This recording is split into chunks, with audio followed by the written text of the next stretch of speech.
Hello friends, welcome to S Y academy. इस वीडियो में हम बात करेंगे India and its neighbours. The government of India and Bangladesh have had differences over several issues including the sharing of the Ganga and the river waters. तो सबसे पहले Bangladesh India की बात करते हैं। पाकिस्तान की बात हम लास्ट लेक्चर में कर चुके हैं। बांग्लादेश और इंडिया के बीच में जो मैटर्स थोड़े कॉम्प्लिकेटेड हैं वो पानी को लेकर है, और वो दो मेन रिवर्स हैं, एक है गंगा और ब्रह्मपुत्र।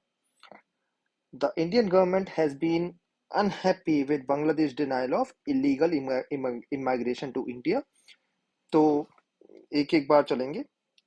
एक तो काफी ज्यादा इलीगल इमाइग्रेशन है, मतलब काफी लोग हैं जो बांग्लादेश से बॉर्डर क्रॉस करके इंडिया आ जाते हैं। बॉर्डर्स काफी पोरस हैं और काफी मुश्किल है, फेंसिंग वगैरह ऐसी पॉसिबिलिटी है नहीं। अगर आप वो सोच रहे हो तो पहाड़ है, कहीं नदी है, नदी अपना रास्ता बदलती रहती है, तो लोग इंडिया में आते रहते हैं, ठीक है। और बांग्लादेश डिनाई कर देता है। इशू और बड़ा तब हो जाता है कि रोहिंग्यास जो म्यांमार में मुसलमान है, ठीक है, वो बांग्लादेश गए, बांग्लादेश से वो इंडिया आए, तो इंडिया उसको भी थोड़ा सा एक कॉम्प्लिकेटेड इशू है। रोहिंग्यास न्यूज में रहता है, तो आपको ये चीजें पता होनी चाहिए। It's support for anti Indian Islamic fundamentalist groups, specially जब खालिदा जिया आती हैं पावर में। अभी तो आई नहीं, काफी टाइम से शेख हसीना ही है। तो एंटी इंडियन इस्लामिक फंडामेंटलिस्ट काफी ज्यादा स्ट्रांग हो जाते हैं और उनकी एंटी इंडियन फीलिंग्स काफी ज्यादा रहती हैं। और पाकिस्तान की जो बातें होती है वो उसको भी काफी ज्यादा सपोर्ट करते हैं, तो इंडिया को ये भी पसंद नहीं आता। Bangladesh refusal to allow Indian troops to move through its territory to north eastern India. और इंडिया को ये भी पसंद नहीं आता कि हमारे जो ट्रूप्स हैं, हम राइट, उनको चिकन नेक के थ्रू जाना पड़ता है। और चिकन नेक जो है बहुत ही छोटी सी रोड है, राइट, वहां से जाना ही बहुत ही टफ है। तो इंडिया चाहता है कि एक्सेस दे बांग्लादेश और वहां से हम नॉर्थ ईस्ट में जा पाए हमारे ट्रूप्स, लेकिन बांग्लादेश को अलाउ नहीं करता। And its decision not to export natural gas to India और allow Myanmar to do ah to do so through Bangladesh territory. And Bangladesh ने रिफ्यूज कर दिया था कि वो नेचुरल गैस इंडिया को नहीं देगा, एंड और allow Myanmar to do so through Bangladesh territory. तो ना तो उसने इंडिया को दी, और जब म्यांमार से मांगी तो उसने बोला कि वो बांग्लादेश टेरिटरी से नहीं जाएगी, राइट। प्रॉब्लम यह है कि अगर आप चिकन नेक कॉरिडोर देखें, सिलीगुड़ी कॉरिडोर भी जो कहते हैं, वही एक तरीका है जिससे इंडिया का नॉर्थ ईस्ट पे एक्सेस है। और इंडिया को नॉर्थ ईस्ट को डेवलप करना है, काफी ज्यादा अंडर डेवलप्ड रीजन है। वो डेवलप तभी हो सकता है जब कुछ रोड एक्सेस थोड़ी बेटर हो, अदरवाइज तो ट्रक्स लाइन से खड़े रहते हैं, राइट। उस मूवी में बांग्लादेश की एक्सेस चाहिए और बांग्लादेश उसमें ज्यादा सपोर्टिव नहीं है। अब चीजें वैसे चेंज हो रही हैं, होपफुली ये मैटर्स रिजॉल्व होंगे। तो ये सब 1 2 3 4 करके आप पॉइंट्स अपने नोट्स पे लिख लेना। Bangladeshi government have felt that Indian government behaves like a regional bully over the sharing of river waters। तो बांग्लादेश की अगर प्रॉब्लम देखें तो बांग्लादेश को लगता है कि भारत एक बड़ा देश है और वो एक बुली करता है हमें, ठीक है, कि हम आपका पानी रोक देंगे, ये कर देंगे। स्पेशली वेस्ट बंगाल से बांग्लादेश की काफी चिंताएं बनी रहती है। Encouraging rebellion in the Chittagong hill tracts, ये बांग्लादेश कहता है कि आप जो है रिबेलियन कराते रहते हो ये चिटगोंग के हिल ट्रैक्ट्स में। स्पेशली आपके ये जो थोड़े से सेसेशनिस्ट ग्रुप्स हैं, ये भी हमें काफी परेशान करते हैं, ये सब वो कहता रहता है। And trying to extract its natural gas and being unfair in trade, ये कह रहा है।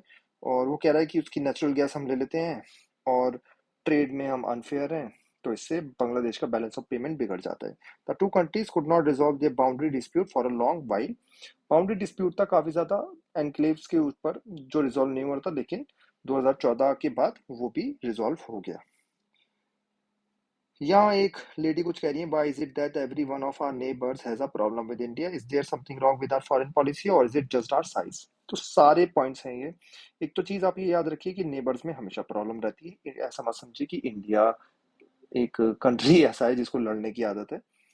फिर सेकंड क्वेश्चन है कि is there something wrong with our foreign policy, definitely there is something wrong with our foreign policy. हमारे foreign officer जो है उनका सिलेक्शन का तरीका ही एक गलत है यूपीएससी के थ्रू, राइट। और हमारे फॉरेन ऑफिसर्स है भी काफी कम, राइट। तो ये सब प्रॉब्लम्स हैं।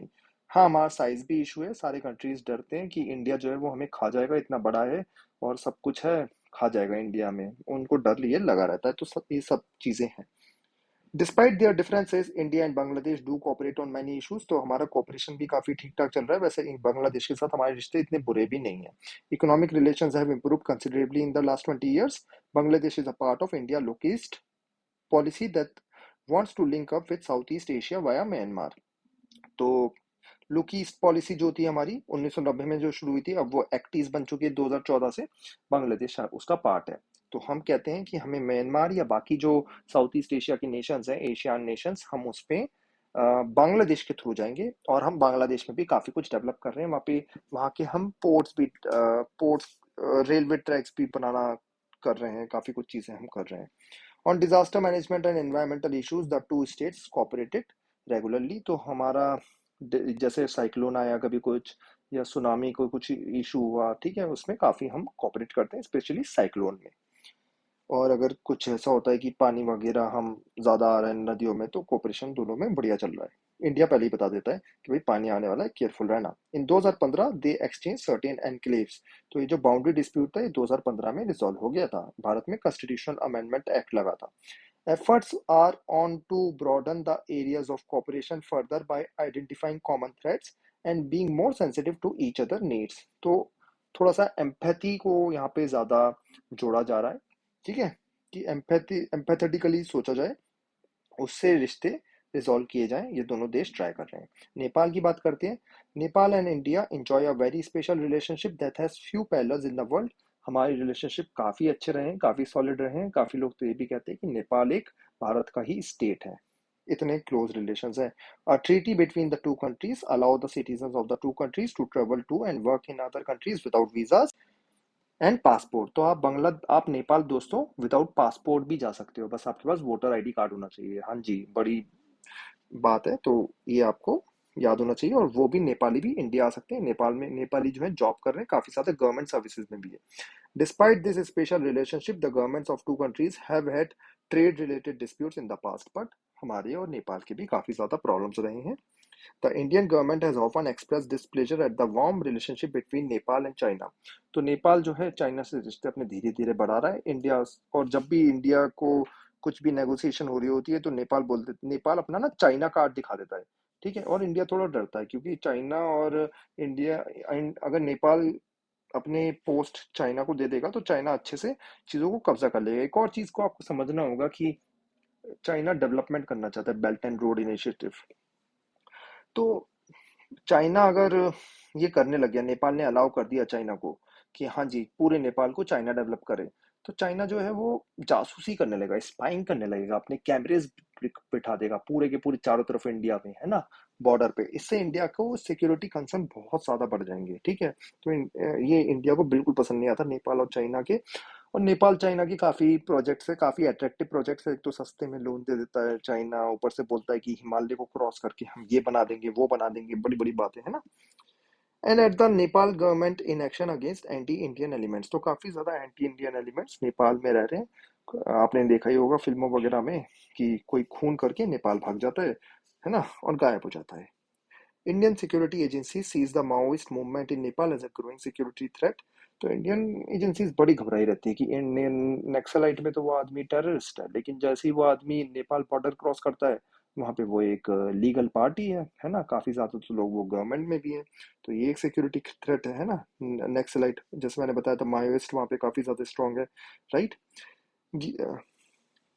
Given the rise of Naxalite groups in various Indian states from Bihar in the north to Andhra Pradesh in the south, तो इंडिया काफी ज्यादा घबराया रहता है कि माओइस्ट मूवमेंट और ये नक्सलाइट मूवमेंट जो है काफी क्लोज है। और नक्सलाइट्स में काफी ज्यादा हथियार नेपाल के थ्रू ही आते हैं, माओइस्ट रूट से, ठीक है। ये भी इंडिया जानता है, और इंडिया की एजेंसीज ने निकाला है, रॉ और एनआईए ने। Many leaders and citizens in Nepal think that Indian government interfere in its internal affairs। अब नेपाल ये कहता है कि भारत तो हमारे पूरे के पूरे इंटरनल अफेयर्स में करता है इंटरफेयर, पैसा देता है, पैसे से सरकार भी गिरा देता है, अपने हिसाब से प्रधानमंत्री चूज करता है। इतनी पावर है इंडिया की, और ये वहां के लोगों को बिल्कुल पसंद नहीं आता। Has design on it's river waters hydro electricity. तो वो भी कहता है कि भारत के अपने डिजाइन है रिवर वाटर्स के, हाइड्रो इलेक्ट्रिसिटी के, वो अपने हिसाब से बना रहा है, और हमारे देश पे जो है वो कब्जा कर रहा है धीरे धीरे, है ना। prevents Nepal, a landlocked country, from getting easier access to the sea through Indian territory। और नेपाल के पास सी एक्सेस है, यानी लैंड लॉक्ड है। तो कहता है कि हमारे पास एक ही तरीका है कोलकाता पोर्ट वगैरह इनमें जाने का, और उसमें भी भारत हमारे साथ अपना ट्रेड बैरियर्स ये सब वगैरह लगा देता है, और हमेशा हमें डराता रहता है इन बातों से कि हम आपकी ट्रेड रोक देंगे, राइट। तो ये नेपाल के कंसर्न्स है। इसमें आप वर्ड यूज कर सकते हो कि India big brotherly attitude show करता है।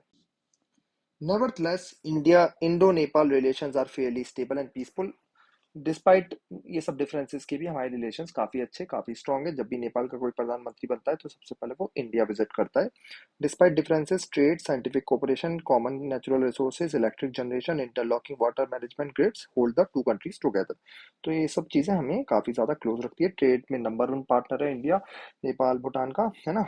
उसके साथ साथ काफ़ी ज़्यादा इलेक्ट्रिक प्रोजेक्ट्स हम बना रहे हैं वहाँ पे, हाइड्रो इलेक्ट्रिक प्रोजेक्ट्स, क्योंकि हम इस पे काफ़ी ज़्यादा सक्सेसफुल हैं, और नेपाल में काफ़ी ज़्यादा रिवर्स हैं। और कुछ कुछ हम रिवर्स कनेक्शन प्रोजेक्ट्स भी, interlocking water management, better use of water कैसे करें, क्योंकि वहाँ पे भी दोस्तों फ्लड की काफ़ी ज़्यादा प्रॉब्लम है। तो उसमें भी भारत काफ़ी हेल्प कर रहा है। There is a hope that the consolidation of democracy in Nepal will lead to improvement in the ties between the two countries. तो नेपाल में जैसे डेमोक्रेसी आ रही है तो और चीज़ें इंप्रूव होंगी, ये भारत एक्सपेक्ट करता है। अब श्रीलंका का बात कर लेते हैं। The difficulties in the relationship between the governments of India and Sri Lanka are mostly due to ethnic conflict in island nation. Tamil issue सबसे बड़ा है इंडिया नेपाल के बीच, इंडिया श्रीलंका के बीच तमिल इशू, ठीक है। Indian leaders and citizens find it impossible to remain neutral when Tamils are politically unhappy and are being killed. तो India बिल्कुल खुश नहीं हो सकता, स्पेशली तमिल लोगों को जब हत्या की जा रही है, उनको अच्छे से ट्रीट नहीं किया जा रहा, राइट। स्पेशली अगर फॉर एग्जाम्पल इंडिया भी इग्नोर मार ले तो Tamil people will not ignore it, right. और तमिल एसोसिएशन, तमिल एक दूसरे से ब्रदरहुड काफी ज्यादा स्ट्रांग है, राइट। आई होप ये आपको पता होगा। After the military intervention in 1987, the Indian government now prefers policy of disengagement in relation to Sri Lanka's internal troubles. तो इंडिया ने 1987 1989 में अपना लेसन लर्न कर दिया। उसके बाद से इंडिया ज्यादा इंटरफेयर नहीं करता उनके इंटरनल मैटर्स में, है ना। और वो बोलता है पीसफुल तरीके से इसको कोऑपरेट करो और रिजॉल्व करो, ये सब बातें कहता है इंडिया। मतलब वही सब बातें, डायरेक्ट इन्वॉल्वमेंट नहीं करना चाहता, डिप्लोमेसी से सॉल्व करने की ट्राई करता है। India signed a free trade agreement with Sri Lanka which is strengthen relation between two countries, परंतु ये फ्री ट्रेड एग्रीमेंट ज्यादा कुछ सक्सेसफुल है नहीं। India's help in post tsunami reconstruction in Sri Lanka has also brought two countries closer. काफी भारत ने help करी थी post tsunami reconstruction of Sri Lanka में। आज भी श्रीलंकन क्राइसिस में भी भारत हेल्प कर रहा है। और काफी अच्छा है। अब अगर आप श्रीलंका विजिट करोगे तो काफी सारी चीजें आपको सस्ती मिलेंगी क्योंकि आप भारतीय हो, और वाइस वर्सा श्रीलंका के लिए भी है। India enjoys a very special relationship with Bhutan too and does not have any major conflict with Bhutanese government. Bhutan के साथ तो हमारे वन ऑफ द बेस्ट रिश्ते हैं, कोई प्रॉब्लम नहीं है। The efforts made by the भूटानीज monarch to weed out the guerrillas and militants from northeast India that operate to his in his territory have been helpful to India। तो क्या होता था दोस्तों, ये नॉर्थ ईस्ट में बड़े इश्यूज थे, है ना। तो और तो क्या करते थे ये लोग, मार के इंडिया में मतलब परेशानी वगैरह करते थे और ये भूटान भाग जाते थे। सेम चीजें नेपाल में होती है, सेम चीजें म्यांमार में होती है, सेम चीजें पाकिस्तान में, सेम चीजें यहाँ पे बांग्लादेश में होती हैं, ठीक है। वहां ज्यादा सक्सेस मिली नहीं है, लेकिन भूटान के साथ बहुत अच्छे सक्सेसफुल मिली है। भूटानीज गवर्नमेंट ने इन गुरिल्लाज और मिलिटेंट्स को मार के, मतलब इंडिया के साथ मिलके जॉइंट ऑपरेशन में मार के खत्म कर दिया, ठीक है। ये काफी बड़ा रोल था, अदरवाइज तो इश्यूज ये रहते कि मारो और भूटान भाग जाओ, है ना। तो ये पहले होता था बहुत, अब ये खत्म हो चुका है। India is involve in big hydro electric projects in Bhutan and remains the Himalayan kingdom's biggest source of development aid. तो जो एड इंडिया नेपाल को कर रहा है हाइड्रो इलेक्ट्रिक प्रोजेक्ट्स में, सिमिलर एड भूटान में हो रही है। India's ties with Maldives remain warm and cordial. तो अब अगर मालदीव की बात करें तो वहां पे बहुत अच्छे रिश्ते हैं इंडिया के अगेन। कुछ कुछ टाइम में बिगड़ गए थे लेकिन ओवरऑल अच्छे हैं। In November 1988, when some Sri Lankan mercenaries from Sri Lanka attacked the Maldives, the Indian Air Force and Navy reacted quickly to the Maldives' request to help stop the invasion। तो जब कुछ तमिल मर्शनरीज ने, ये LTT group था, attack कर दिया था मालदीव्स पे और पूरा कब्जा करना चाहते थे, इंडिया ने फटाफट अपनी आर्मी, नेवी और एयरफोर्स भेजा और उनको फटाफट भगा दिया। बहुत ही सक्सेसफुल ऑपरेशन था ये। इस ऑपरेशन का नाम क्या है, कोई मुझे बता सकता है? कमेंट सेक्शन में बताइए। India has also contributed towards the islands development tourism and fisheries. और आपने तो देखा ही होगा, हम जब भी मौका मिलता है मालदीव लोग घूमने जाते हैं, और आपको मौका मिले तो आप भी जाना, पैसे अगर हो तो ठीक है, काफी आप इंजॉय करोगे सी प्लेन में वहां पे बैठना, है ना, बहुत बढ़िया जगह है Maldives. You may have noticed that India has various problems with its small neighbors in the region. Given its size and power, they are bound to be suspicious of India's intention. तो इंडिया की जो power है, India का जो size है, वो डरते हैं इंडिया से हाथ मिलाने में, है ना, कि कहीं हमें खा ना जाए। ट्रेड अगर करें, ऐसा ना ट्रेड हो कि 90% तो भारत को फायदा हो रहा है, 10% हमें। The Indian government on the other hand often feels exploited bye it's neighbours. India जो है वो अनहैप्पी फील करता है कि जो ये नेबर्स है ना, ये सब धोखेबाज है। इनको इनको जो भी पैसा देता है उसकी तरफ भाग जाते हैं, और पैसा वो जनरली चाइना ही देता है, ठीक है। श्रीलंका, बांग्लादेश, मालदीव फटाफट वहां पे भाग गए, ये इंडिया को बिल्कुल पसंद नहीं आया। इवन नेपाल भी, है ना। It does not like the political instability in these countries, fearing it can help outside powers to gain influence in the region। और इंडिया को ये पसंद नहीं है कि इनको तो सरकारी चलाना नहीं आती, ठीक है।